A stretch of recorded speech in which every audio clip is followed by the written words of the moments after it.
నమస్తే డీటెయిల్స్ చూస్తే బంగ్లాదేశ్ మాజీ ప్రధాని షేక్ హసీనా ఉంటున్న హిండన్ ఎయిర్ బేస్ దగ్గర భద్రతను మరింత పెంచింది కేంద్ర ప్రభుత్వం. బంగ్లాదేశ్ లో హింసాత్మక పరిణామాలతో ప్రధాని పదవికి రాజీనామా చేసిన షేక్ హసీనా భారత్ తరలివచ్చి ఘజియాబాద్ లోని హిండన్ ఎయిర్ బేస్ లో ఆశ్రయం పొందుతున్నారు. ఈ నేపథ్యంలో హిండన్ ఎయిర్ బేస్ లోకి 2 వీఐపీ మెర్సిడీస్ బెంజ్ కార్లను పంపింది. దేశ అధ్యక్షులు గవర్నర్లు ఉపయోగించే ప్రభుత్వ చిహ్నం ఉన్న వీఐపీ కార్లను లోపలికి తీసుకెళ్లారు. ఈ నేపథ్యంలో షేక్ హసీనాను షిఫ్ట్ చేసే అవకాశం ఉందంటూ ప్రచారం జరుగుతోంది.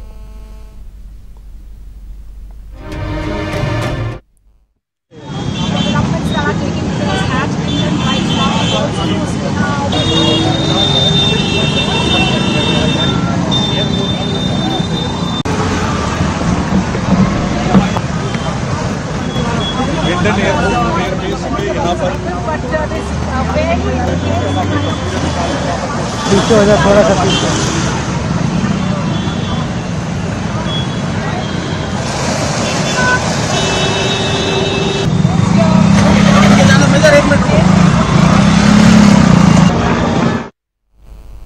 ఇక బంగ్లాదేశ్ పరిణామాలపై ఉభయ సభల్లో విదేశాంగ మంత్రి జైశంకర్ ప్రకటన చేయనున్నారు.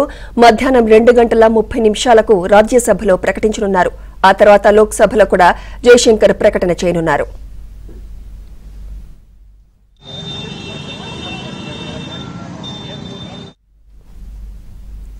ఇదే అంశంపై మరింత సమాచారం మా ఢిల్లీ బ్యూరో చీఫ్ కృష్ణ అందిస్తారు. కృష్ణ,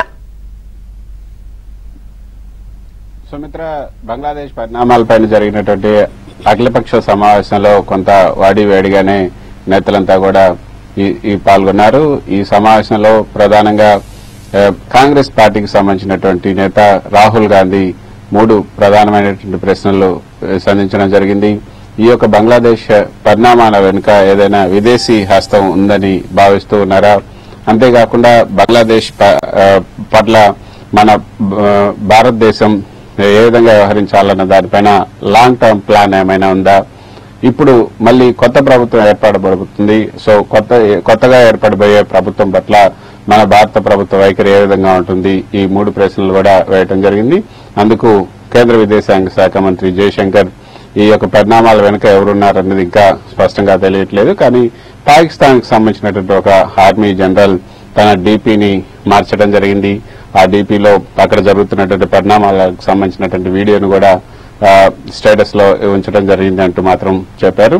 మొత్తానికైతే పాకిస్తాన్ హస్తం ఉందా లేకపోతే వేరే ఇతర దేశాల హస్తం ఉందా అని రాహుల్ గాంధీ అడిగినటువంటి ప్రశ్నకు సరైనటువంటి సమాధానం రాలేదు. ఇక మీదట ఏ విధంగా కొత్త ప్రభుత్వంతో ఏ విధంగా వ్యవహరించబోతున్నాం, ఈ యొక్క పరిణామాలు అంటే బంగ్లాదేశ్ తో రాబోయే రోజుల్లో ఏ విధంగా ఉండబోతున్నాం, దానికి లాంగ్ టర్మ్ ప్లాన్ గురించి అడిగినటువంటి ప్రశ్నలకు కూడా సరైన సమాధానం రాలేదు. మొత్తానికైతే అక్కడ ఉన్నటువంటి పరిణామాలను వివరించడం జరిగింది. బంగ్లాదేశ్ నుంచి హసీనా ఇండియాకు వచ్చి 20 గంటల పాటు అవుతుంది. మరి ఎప్పుడు హసీనా మళ్లీ తిరిగి వెళ్తారు? లండన్ కి తిరిగి వెళ్లబోతున్నారా లేదా అన్నది ఇంకా తెలియలేదు. కాదు ఇప్పుడే ఉన్నటువంటి సమాచారం సుమిత్ర, ఈ యొక్క ఏదైతే హసీనా ఆమె సోదరి రెహానా వీళ్ళిద్దరికి సంబంధించినటువంటి పాస్పోర్ట్లను ఇప్పుడే ఢిల్లీలో ఉన్నటువంటి బ్రిటిష్ హైకమిషన్ కు తీసుకెళ్లినట్టుగా తెలుస్తుంది. సో ఈ రోజు లండన్ కి సంబంధించినటువంటి వీసాను తీసుకుని ఈ రోజు లేదా రేపు వెళ్లే అవకాశం ఉన్నట్ల వార్తలు కూడా వస్తున్నాయి. అక్కడ ఇండియన్ ఎయిర్పోర్ట్ లో వీఐపీలకు సంబంధించినటువంటి కార్లను కూడా తీసుకెళ్లారు. సో ఈ రోజు దాదాపుగా ఆమె వెళ్లే అవకాశం ఉంది లండన్ అన్న వార్తలు కూడా వస్తున్నాయి. మరోపక్క ఈ రోజు జరిగినటువంటి అఖిలపక్ష సమావేశానికి సంబంధించి 2:30 గంటలకు రాజ్యసభలో కేంద్ర విదేశాంగ శాఖ మంత్రి జయశంకర్ ప్రకటన చేయబోతున్నారు. ఆ తర్వాత ఇటు లోక్సభలో కూడా ప్రకటన చేసే అవకాశం ఉంది. ఇటు బంగ్లాదేశ్ లో కూడా పరిణామాలు వేగంగా మారుతూ ఉన్నాయి.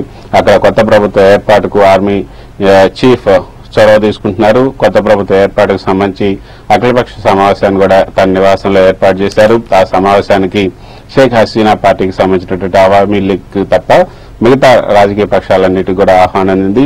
ఈ రోజు సాయంత్రం రాష్ట్రపతిని కలిసి కొత్త ప్రభుత్వ ఏర్పాటును కూడా చేసే అవకాశాలు ఉన్నట్లుగా తెలుస్తుంది. అయితే ఆ తర్వాత అంటే నిన్న జరిగినటువంటి పరిణామాల నేపథ్యంలో అక్కడ మైనార్టీలకు రక్షణ లేకుండా పోయిందన్న వార్తలు అయితే వస్తున్నాయి. మనం చూడొచ్చు అక్కడ నిన్న షేక్ హసీనా తన భవనం నుంచి బయటకు వచ్చిన వెంటనే ప్రధాని బంగ్లాలోకి వెళ్లి ఏ విధంగా ఆందోళనకారులు అక్కడ అల్లర్లు చేశారు. తర్వాత ఆమె ఉన్నటువంటి బెడ్రూమ్ కు సంబంధించి కానీ ఆమె వస్తువులను కానీ తీసుకుని ఏ విధంగా ప్రదర్శించారన్నది కూడా మనం చూడొచ్చు. వాళ్ళందరూ అక్కడ స్విమ్మింగ్ పూల్ లో ఈత కొట్టడం, తర్వాత ఆమె వస్తువులను ఆమె శారీలను కూడా కొంతమంది ఒంటికి చుట్టుకొని ప్రదర్శించినటువంటి పరిస్థితి మనం చూస్తున్నాం. అయితే అక్కడ మైనార్టీలకు సంబంధించినటువంటి దేవాలయాలపైన దాడులు అయితే ఎక్కువగా జరుగుతున్నాయి. ఇస్కాన్ టెంపుల్ కు సంబంధించి కూడా అక్కడ ఉన్నటువంటి బొమ్మలన్నింటినీ కూడా ధ్వంసం చేశారు.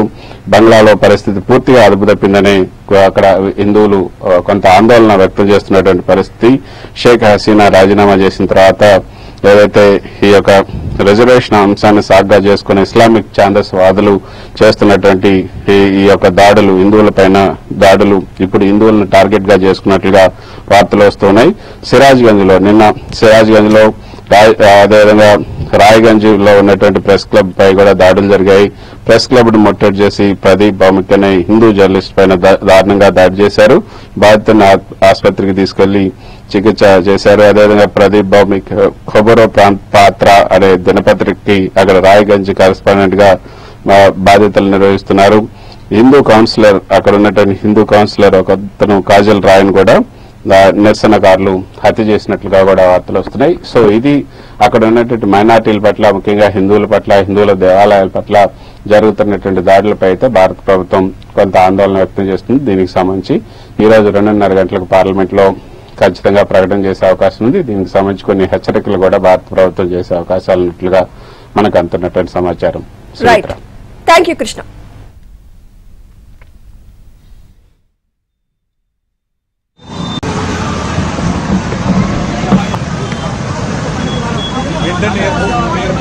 यहाँ पर